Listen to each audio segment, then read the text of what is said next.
안녕하십니까. 우영표 작가입니다. 능력주의 찬반 토론이라고 제가 제목을 붙여봤는데요. 이 책이 각각 능력주의에 대해서 찬성하는 능력주의의 두 얼굴, 그리고 이 책은 능력주의에 대해서 좀 반대하는 입장인 능력주의 함정, 이렇게 두 권을 제가 읽고 요약을 해봤습니다. 간단하게 내용을 설명드리도록 하겠습니다. 우선 능력주의다 라고 하는 거는 왼편에 보시는 바와 같이 능력에 의한 지배, 그러니까 시스템 신분이나 조건에 의해 제약받지 않고 누구라도 자기 능력을 발휘할 수 있다면 자신이 원하는 사회의 지배적 지위와 경제적 부를 획득하고 향유할 수 있는 사회를 구현하는 것. 그러니까 뭐 인생은 성적순이라고 얘기하는 게 능력주의다라고 보시면 될 것 같습니다. 그래서 이 찬성하는 입장의 주장은 결국에는 사회와 국가 단위로 보면은 능력주의는 필요하다라고 이야기하고 있고요. 반대하는 입장에서는 개인 차원의 행복을 위해서는 능력주의는 오히려 배척되어야 된다, 지양되어야 된다라고 이야기를 하고 있습니다. 그래서 이 결론을 미리 말씀드려 보자면 능력의 기준을 다시 세우자라고 하는 측면에서는 찬성하는 쪽이나 반대하는 쪽이나 굉장히 공통적으로 문제의식을 갖고 있다라고 보시면 되겠습니다. 그래서 능력주의에 대해서는 이 개인 차원에서는 이제 불행의 원인이 되고, 그럼에도 불구하고 이제 국가 차원에서는 최선의 선택이 된다라고 하는 게 제가 이 책 두 권을 읽어본 제가 나름대로 내려본 결론 되겠습니다. 이제 먼저 반대하는 쪽, 그리고 그 다음에 찬성하는 쪽 하나씩 천천히 살펴보도록 하겠습니다. 우선 능력주의에 대해서 반대하는 입장입니다. 이 책 능력주의 함정이란 책은 이 목사님들이 이렇게 자신의 의견을 이렇게 짧게 이제 정리해서 이제 모아놓은 책인데요. 총 7개의 어떤 그 소논문이라고 해야겠죠. 그런 이 모음집이 되어 있습니다. 그런데 제가 오늘 설명드리는 거는 7개 중에 가장 첫 번째 이제 소논문에 대해서 좀 요약을 한 내용입니다. 이 내용들이 크게 이게 큰 틀에서 다 비슷하게 주장이 이어지기 때문에 이 부분만 읽어보면은 전체적인 내용을 파악하시는 데 크게 어려움이 없으실 겁니다. 능력주의 반대 입장, 능력주의 함정이란 책에서 이야기하고 있는 것은 이렇습니다. 능력주의는 자신이 표방하는 대로 정말 정의롭고 공정한 사회를 구현하는 것일까? 개인이 성취한 성과가 오로지 그 개인의 능력에 의해서만 기인하는 것이 아니라 그 개인의 능력에 속하지 않는 우연적 요소나 차별적 요소에 의해 좌우되는 것은 아닐까? 하지만 세월이 흐르면서 성공한 엘리트에 의한 새로운 형태의 계급이 등장하고 그들의 부와 특권을 대물림하려는 시도가 계속되며 사회적 계층 이동이 어려워지면서 능력주의의 이념과 약속에 대한 회의와 비판의 목소리가 커지고 있다. 실제 우리 사회에도 더 이상 개천에서 용이 나오지 않는다라는 탄식과 수저 계급론이 맞물리면서 능력주의에 대한 비판적 논의가 확산되고 있다. 이 부분 간단히 설명드리자면 이렇습니다. 누군가 능력을 가지고 있다고 할 때 과연 이 능력이 이 사람이 가진 고유한 것이냐, 아니면은 부모님이 형편이 좋아서 뭐 유학도 보내준다거나 하고 싶은 공부를 마음껏 하게 주었기 때문에 그렇게 능력을 갖춘 것이냐, 반대의 경우도 있는 거죠. 이 굉장히 머리가 똑똑한 학생 자녀가 있는데 그 부모님이 경제력 여력이 부족해서 뭐 유학을 간다거나 뭐 과외를 받는다거나 하는 게 일절 없이 뭐 참고서 살 돈도 없다, 뭐 이런 집에 태어난 자녀라면은 이 두 사람이 이렇게 부유한 집 자녀와 그렇지 못한 집 자녀가 각각 어떤 능력을 갖고 있을 때 이건 개인적 차원에서 너는 이 정도 갖고 태어난 거야, 너는 이 정도 갖고 태어난 거야, 이렇게 얘기할 수 있느냐? 말하기 어렵다는 거죠. 그래서 능력주의에 대해서 이제 반대하는 입장은 누군가 어떤 특질 아니면 능력, 개성을 타고났을 때 이게 과연 그 사람 고유의 거냐, 아니면 사회 구조라든가 부모님의 도움이라든가 뭐 이런 거에 영향을 받았냐 라고 하는 거를 이제 고려해 봐야 된다는 겁니다. 최근에 뉴스를 보면은 뭐 부모 잘 만나는 것도 능력이야 라고 하잖아요. 굉장히 뼈아픈 말이기도 하고 어떤 능력주의에 대해서 반대하는 어떤 시초가 되는 이야기도 된다 라고 이렇게 이해를 하시면 되겠습니다. 능력주의 사회에서는 실패와 가난이란 부모나 사회의 탓이 아니라 오로지 자신이 게으르고 무능한 탓이라고 여긴다. 가난과 낮은 지위는 안타까운 일이 아니라 자업자득으로서 가난한 사람들은 운이 없는 사람이 아니라 실패한 사람일 뿐이다. 능력에 따른 차별적 보상으로 인해 발생하는 경제적 불평등과 사회적 양극화는 사회적 갈등을 불러와 공동체의 안정과 평화를 위협한다. 그리고 모든 구성원의 벽앞에 평등하고 주권을 가지고 있다는 민주주의의 이상도 위협한다. 앞서 설명드린 내용과 이제 유사합니다. 그러니까 누군가 실패를 하고 이제 가난하다라고 할 때 능력주의의 관점에서 보면은 그 가난한 건 사회적 구조라든가 어떤 시스템상의 문제가 아니라 네가 못나서 그래, 네가 노력을 안 해서 그래, 너의 노력이 부족했던 거야, 이렇게 개인의 잘못으로 돌리는 아주 훌륭한 변명거리가 된다라고 하는 주장입니다.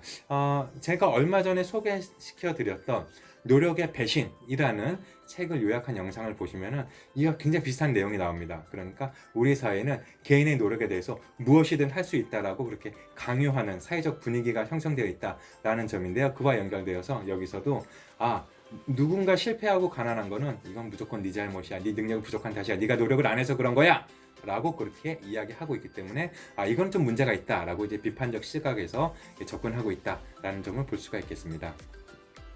진정한 의미에서 정의를 실현하려면 형식의 기회평등이 아니라 실질적 기회평등, 곧 모든 사람이 각자 타고난 덕과 재능, 인간 경험의 깊이와 아름다움을 감상할 수 있는 모든 능력, 삶의 잠재력을 지능에 상관없이 최대한 발전시킬 기회가 필요하다고 본다. 이런 문제를 극복하려면 자본주의적 시장 가치를 넘어 사회 공동체적 가치들을 능력 평가에서 중요하게 고려할 수 있어야 한다. 말하자면 한 사람의 노력과 재능이 경제적 이익만이 아니라 보다 인간다운 사회를 건설하는 일에 어떤 기여를 했는가도 능력평가의 대상으로 삼아야 한다. 이건 나중에 보시겠지만 능력이라고 했을 때 과연 이 정성적인 능력 그리고 정량적인 능력, 그러니까 정량적이라고 하는 거는 이 수량으로 표현되는 거, 그러니까 숫자로 나타내는 걸 가리키잖아요. 그런데 그거 말고도 정성적인 거, 사회에 얼마나 기여를 했는가, 얼마나 따뜻하게 이웃을 대했는가, 이런 것까지 다 이렇게 능력에 이제 포함되어야 된다라고 이렇게 주장을 하고 있는 겁니다. 그래서 이 배경을 말씀드리면은 이 책의 저자님들이 보면은 다들 이제 목사님 이렇게 이십니다. 그렇기 때문에 어떤 그 기독교적 관점에서 봤을 때 능력주의가 가진 한계라든가 문제점이라든가 이런 것들을 어떤 신앙, 기독교의 어떤 이념과 연결시켜서 이 정량적으로 숫자로 나타난 거 이외에도 다른 것들이 필요하다라고 이렇게 설명을 해주고 있습니다. 여기까지가 능력주의에 대해서 좀 반대하는 입장의 주장을 좀 요약을 해봤습니다. 이번에는 이제 찬성하는 입장 설명드리도록 하겠습니다. 아까 보셨던 이 거의 벽돌책이라고 할 수 있는 600페이지 넘는 능력주의의 두 얼굴이라는 책인데요. 간략하게 요약하면 이렇습니다. 참고로 이 책 읽다 보면은 이 구유럽 세계에서 시작된 능력주의의 시작, 영국과 미국과 프랑스, 심지어 싱가포르, 중국 어떻게 발현되고 있는가라고 하는 것들이 아주 자세하게 역사적 사건까지 세세한 설명이 곁들여져 있기 때문에 좀 더 좀 자세하게 알고 싶다라고 하시는 분들은 필히 책을 한번 읽어보시기를 이제 권합니다. 내용 소개해드리겠습니다. 우선권과 서열, 지위가 사회 중심이었던 구세계는 직업을 어떻게 분배했는가? 당시 사람들은 대부분 자신의 조상이나 부친이 하던 일을 물려받았다. 그러다가 유망한 일자리가 생기면 친족 등용, 대가성 채용, 매도 세 가지 메커니즘으로 누구에게 맡길지 결정했는데, 매도는 근대적 감수성으로 받아들이기에는 더 충격적이다. 그러니까 우리나라 부패했던 조선시대 매관 매직, 그러니까 이 사또 자리를 사고 팔고 그랬다고 하지 않습니까? 마찬가지로 구유럽 에서는, 그러니까 산업혁명 이전 세대, 봉건 시대, 왕족 시대 이때에는 이 직업, 뭔가 좋은 일자리가 생기면은 친인척 또는 이 친족, 대가성 채용, 매도, 이렇게 사고 파는 거 이런 식으로, 그러니까 그러니까 개인의 능력과는 전혀 이 상관없이 어떤 피를 타고 태어났느냐. 를 가지고 이렇게 직업을 얻을 수 있었다라고 하는 이런 모순점, 그리고 불합리한 점에 대해서 저자는 먼저 설명을 시작합니다. 능력주의에 관한 모든 개념은 플라톤에서 시작되었다. 국가에서 플라톤은 지식 엘리트가 지배하고 교육으로 서열화된 사회의 비전을 대담하게 펼쳐보았다. 20세기 들어 플라톤 추정 경향은 더 뚜렷해졌다. 좌파의 점진적 사회주의자와 우파의 제국 건설론자 모두에게 어필하는 매력이 있었기 때문이다. 점진적 사회주의자들은 무정부를 옹호하는 개인주의자들보다 국가에 더 많은 권력이 주어져야 한다는 플라톤의 열정에 심취했다. 반면 제국주의자들은 훌륭한 엘리트가 세계의 미개 지역으로 서구 문명을 전파한다는 발상에 열광했다.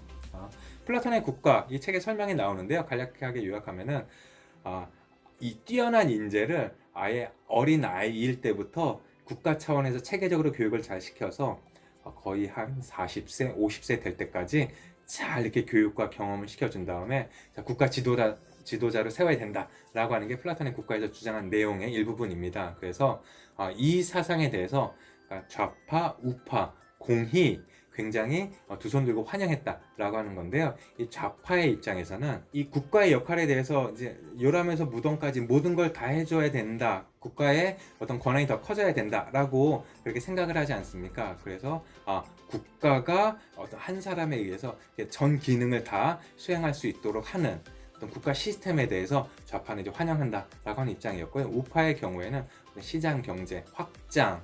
그래서 이 책에 설명된 바와 같이 엘리트가 세계를 나가서 이제 미개 지역으로 서구 문명을 전파한다. 그러니까 정복한다는 거잖아요. 정복한다는 것에 어떤 이 신념에 대한 체계를 이제 세워준다라는 측면에서 굉장히 환영받았다. 그러니까 좌파와 우파 모두에게 환영받았다라고 하는 내용입니다. 177페이지에 이제 프랑스에 대해서 얘기가 나오면서 좀 더 이 논의가 좀 사실 재밌어집니다. 프랑스 혁명으로 능력주의라는 의제가 아드레날린처럼 유럽 정치 심장부에 주입되었다. 프랑스인들은 근대성의 핵심을 꿰뚫는 위대한 질문들을 만났다. 평등의 실제 의미는 무엇인가? 모든 서열과 질서를 하나로 묶는 것인가? 아니면 능력과 적성에 걸맞은 지위를 수여하는 것인가? 만약 후자라면 능력과 적성의 정확한 의미는 무엇인가? 이들은 타고나는가 아니면 길러지는가? 그리고 옛 사회의 인위적 귀족주의를 대체할 자연적 귀족주의는 존재하는가? 그러니까 이 자유평등 박애를 외쳤던 프랑스 대혁명, 이 이후에 뭔가 이렇게 또 사회 시스템을 재편해야 되잖아요. 그때 프랑스 사람들이 이제 고민을 했다는 거죠.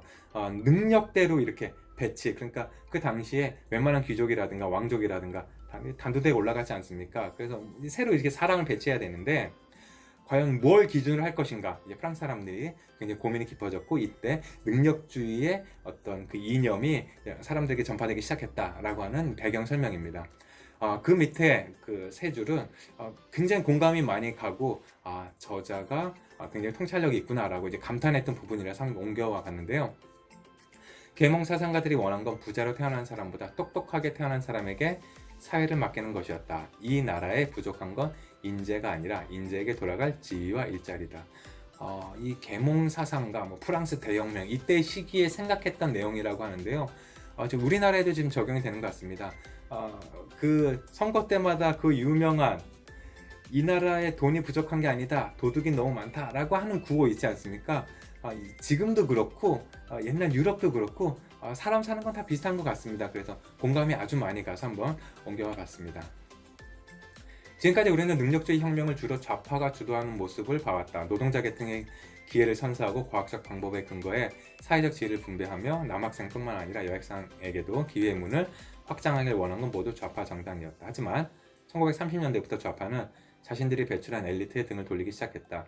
반능력주의 혁명은 세 가지 갈래로 일어났는데, 첫째, 개인의 능력을 정확히 측정하는 게 가능하다는 발상에 학자들이 의문을 제기했고, 둘째, 능력주의에 과연 가치가 있는지 공공지식인들이 문제를 제기했으며, 셋째, 진보주의자들이 능력주의 대신 평등과 공동체의 가치를 추구한 것이다.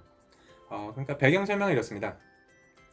능력주의, 그러니까 맨 처음에 시작될 때는 이 신분이 천한 사람이라도 능력이 좋으면은 엘리트로 성장할 수 있고 좋은 직업을 가질 수 있다. 이건 노동자들에게 굉장히 희망이 전파되는 아주 좋은 어떤 그 생각의 시스템이었는데, 이게 어느 순간 이렇게 좀 지나서 생각해 보니까 이렇게 엘리트가 된 사람들이 옛날 귀족들처럼 다시 그 자기네들 엘리트 카르텔을 만들어서 자기들끼리만 유지하려고 한다라고 하는 그런 부작용이 발견됐다는 겁니다. 그래서 이 반능력주의라고 표현되는 이 사상은 능력주의에 뭔가 문제가 있다. 그래서 그거에 대한 세 가지 의문. 과연 능력이 이렇게 측정하는 게 가능하냐? 라고 하는 질문도 시작해서 둘째, 셋째 이렇게 질문들이 나오기 시작했다라고 하는 겁니다. 그리고 위에 부분을 보면은 이 능력주의, 그러니까 남녀 평등에 굉장히 연결이 되는 측면도 있습니다. 왜냐하면 이 성별이 남성이냐 여성이냐를 따지지 않고, 당신은 뭐 이거 어려운 문제 풀 수 있느냐, 당신은 뭐 이렇게 영어 몇 점이냐 이런 식으로 이렇게 평가를 하는 거기 때문에 능력이라는 기준에서 보면은 남녀, 좀 더 나아가면은 인종 이런 것까지 구분을, 그러니까 차별을 둘 필요가 없다라고 하는 어떤 진보의 사상과 굉장히 잘 연결이 되기 때문에 좌파가 주도하는 모습이었다라고 저자는 또 설명을 해주고 있습니다. 심리적 관점에서 능력주의는 승자와 패자 모두 황폐하게 만든다. 지배자는 운 좋게 좋은 집안에 태어나서가 아니라 오직 능력이 뛰어난 현재의 지위를 달성했다는 오만에 빠지고, 하위 계층은 결국 자신이 못나 실패한 거라고 자책하기 때문이다. 능력주의는 행성의 핵심인 효율성과 공정성, 다른 한편으로 도덕적 평등과 사회적 차별성 사이에 두 가지 큰 긴장을 조정하는 대안보다 더 잘하기 때문에 성공한다. 세계 능력주의의 모범이 될 싱가포르는 낙후된 늪에서 옛 식민지 주인보다 더 높은 생활 수준과 더 긴 기대 수명을 가진 세계에서 가장 부유한 국가 중 하나로 변모했다. 이제 좀 급하게 결론으로 이제 점프를 한다라고 저는 생각이 들었었는데요. 우선 윗부분에서는 능력주의가 가진 최대 단점을 설명해주고 있습니다. 앞서 설명드렸던 바와 같이 노력의 배신처럼 이 능력주의에 의하면 이긴 사람, 승자는 자기의 능력이 뛰어나서, 패자는 노력을 안 해서 이런 기준이 서게 되니까 승자가 패자에게 보통 뭐 스포츠 이런 거 보면은 뭐 이렇게 뭐 포용을 한다든가 서로 압살한다든가 이렇게 서로를 이해하고 뭐 서로 인정해주고 뭐 리스펙트하고 뭐 이런 것들이 있지 않습니까? 그런데 능력주의의 기준에 의하면 이런 리스펙트 할 필요가 없다라고 이야기합니다. 왜냐하면 승자는 내가 잘나서 이긴 거야. 패자는 내가 못나서 졌구나 이렇게 되기 때문에 서로 이렇게 존경하고 뭐 할 필요가 없다라는 거죠. 그래서 저자는 모두 황폐하게 만든다라고 가장 큰 단점을 지적하고 있습니다. 그런데 갑자기 532페이지에 와서는 그럼에도 불구하고 능력주의는 효율성과 공정성, 도덕적 평등, 사회적 차별성, 큰 긴장을 조정하는 대안보다 더 잘한다. 그러니까 이거 말고 기준이 없잖아. 이것밖에 없잖아 라고 이야기를 하고 있는 겁니다. 그래서 저자가 그 앞에 500페이지에 걸쳐서 설명했던 옛날에는 말이야, 라떼는 말이야 이런 거 있죠. 옛날에 그럼 우리 귀족들이 뭐 세상을 지배하는 세상으로 너 돌아가고 싶어? 그 옛날처럼 그렇게 뭐 핏줄이 좋아야 좋은 자리에 가는 그런 세상에 살고 싶어? 그건 아니잖아. 대안은 오로지 능력주의밖에 없다라고 저자는 이야기하고 있습니다. 그러니까 문제점을 다 알고 있지만 그럼에도 불구하고 이게 대안이다라고 이야기를 하고 있는 거죠. 그래서 이 책의 거의 마지막 부분, 끝부분에 가면은 약간 이렇게 고개를 갸우뚱하는 그런 사례들이 나옵니다. 그러니까 싱가포르의 경우에 능력주의, 그러니까 아주 그 뛰어난 인재들은 미리 선발해서 국가가 최대한의 지원을 해주고 정말 자기 능력을 최대한 이렇게 높일 수 있도록 아낌없이 지원을 한다. 국가 차원에서 관리한다. 그렇기 때문에 싱가포르가 아주 잘 됐다라고 하는 내용이 설명이 되고 또 그 다음 부분에서는 중국에 대해서 옛날 중국은 뭐 시험을 치려면은 뭐 엄청나게 뭐 몇 년 동안 이렇게 아주 그 높은 경쟁률이 있었고 한번 우리나라 옛날 과거처럼 이렇게 시험 장원급제 하면은 뭐 인생이 바뀌고 이런 것 때문에 정말 그런 공정한 기준이었다라고 이렇게 이야기를 하고 있습니다. 심지어 최근에도 이 공산당에서 이런 인재들을 잘 키우는 거, 어려운 시험을 통과해야 공산당이 되는 거니까 이 중국은 앞으로 능력주의에 의해서 계속 발전할 거다. 그러니까 저자가 강조하고 싶었던 거는 서구 사회에서는, 그러니까 미국이나 유럽 사회에서는 능력주의가 한창 발현되다가 이거는 좀 아닌 것 같다라고 하는 비판이 많아지면서 능력주의 대신 뭐 사회적 다양성으로 뭐 소외된 계층에서 이렇게 뭐 학생들을 선발하고 하는 게 그게 좀 잘못됐다라고 이제 판단하고 있는 것 같습니다. 그런데 동양의 경우 뭐 싱가포르, 중국 이런 나라들의 경우에는 여기는 지금 능력주의를 도입해서 아주 효율적으로 국가가 성장하고 있다라고 이야기를 하고 있습니다. 그래서 굉장히 이 동양에 대해서 능력주의가 굉장히 강력한 도구로 이렇게 작용되고 있다라고 이야기를 하고 있는데요. 그 의견에 사실은 좀 동의하기는 어렵지만 어쨌든 저보다 훨씬 똑똑한 사람이 뭐 그렇다더라 라고 얘기하니까 그런 의견이 있구나, 내가 틀렸으려니 이렇게 받아들이고 있습니다. 그래서 마지막 부분에 저자 이렇게 마무리하고 있습니다. 능력주의 생각에 대한 가장 강력한 반대는 재능 있는 사람들이 재능을 가질 자격이 없다는 것이다. 존 롤스는 사람들이 운 좋게 지적이고 성실하게 태어났는데 상을 주는 것은 불공평하다고 주장했는데 이는 마이클 샌델이 공정하다는 착각에서 공리주의적으로 주장한 바다. 이 부분부터 설명드리자면은 네가 그런 능력을 가지고 태어난 건 네가 노력해서가 아니잖아. 너가 어쩌다가 갖고 태어난 거잖아. 그래서 이 능력이 네가 어쩌다가 갖고 태어난 건데 그게 좋다고 대우받고 잘 살고 하는 건 이건 문제가 있지 않느냐 라고 이야기를 한다는 겁니다. 그래서 이 마이클 샌델이 공정하다는 착각이라는 책에서 주장하는 게 바로 이런 내용이다. 사회적 시스템도 고려해 봐야 되고 문화라든가 여건이라든가 이런 것들도 종합적으로 고려해야 된다. 그래서 결론은 재능은 네가 갖고 태어났지만 그건 온전히 너의 것만은 아니야 라고 이렇게 이야기하고 있는 게 아닌가 생각이 됐고요. 이 마지막 부분 서방이 베니스의 슬픈 운명에 굴하지 않고 세계 패권이 무자비한 중국에 넘어가지 않게 하려면 다시 그렇게 시작해야 할 때다. 그러니까 여기서 이야기하는 베니스의 슬픈 운명은 이 베니스가 능력주의에 의해서 이렇게 인구도 늘어나고 경제도 활발해지고 굉장히 번창했었는데 어느 순간인가 딱 명부를 만들어서 자 얘네만 좋은 직업을 가지는, 그러니까 일종의 화이트 리스트라고 표현할 수가 있겠네. 이걸 작성하고 나니까 쇠퇴의 길을 걸었다. 그러니까 지금 서방, 그러니까 유럽이라든가 미국이라든가 이 베니스처럼 이렇게 이 엘리트들이 자기들만의 영역을 구축해서 귀족처럼 이렇게 행동하는 삶을 계속 이어나가게 된다면은 언젠가는 능력주의가 제대로 발현되고 있는 중국에 어떤 추격당하게 될 거다. 패권을 넘겨주게 될 거다라고 경고를 하고 있습니다. 그래서 저자가 이야기하고 싶었던 것은 지금 유럽, 미국 이런 서구 사회는 이 능력주의에 대해서 다시 한번 제대로 정확하게 이렇게 적용을 하면서 국가를 발전시켜야 된다라고 이렇게 주장을 하고 있는 겁니다. 지금까지 길게 설명을 드렸었는데 결론을 짧게 요약하면 이렇습니다. 능력주의는 결국에는 혈통이 아닌 능력을 보는 거고 공평해 보이지만 그렇지 않을 수 있다라고 하는 점 잘 아실 거라고 봅니다. 국가 단위에서, 그러니까 찬성하는 입장에서 보면은 적극적인 권장이 필요하고, 그럼에도 개인 차원 반대하는 입장에서 보면은 능력의 기준을 다시 세워야 된다. 그러니까 숫자로만 평가되는 게 아니라 그 사람의 어떤 성격이라든가 이웃과의 관계라든가 사회에 얼마나 기여했는가 하는 것도 종합적으로 이제 능력의 범주에 들어가야 된다라고 주장을 하고 있습니다. 그래도 세상은 앞으로도 지금과 마찬가지로 능력주의로 굴러갈 거다. 불행히도 우리 사회가 이 계층의 사다리가 걷어치워지고 있고 이 업그레이드, 그러니까 사회적인 어떤 그 계층이 업그레이드 되는 그 문이 이렇게 좁아지고 있잖아요. 그래서 어쩔 수 없이 우리도 미국이나 유럽 사회처럼 이렇게 신흥 귀족들 세력이 지금과 같은 상태로 가다 보면은 몇 년 후에는 이런 식의 어떤 그 사회 모습이 드러나지 않을까. 엘리트들 계층 이미 웬만한 엘리트들은 자녀 교육 많이 해가지고 본인의 자녀도 엘리트로 키우고 하는 상황 아니겠습니까? 그래서 이러한 모습은 좀 더 심화될 거다라고 하는 게 저의 개인적인 예상이고요.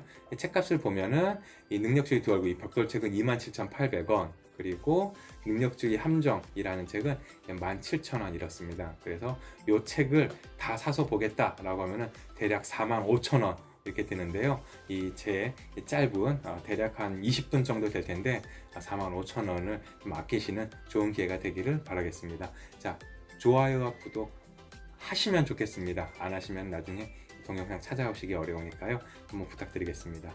자, 수고 많으셨습니다. 이번에 준비한 내용은 여기까지입니다. 감사합니다.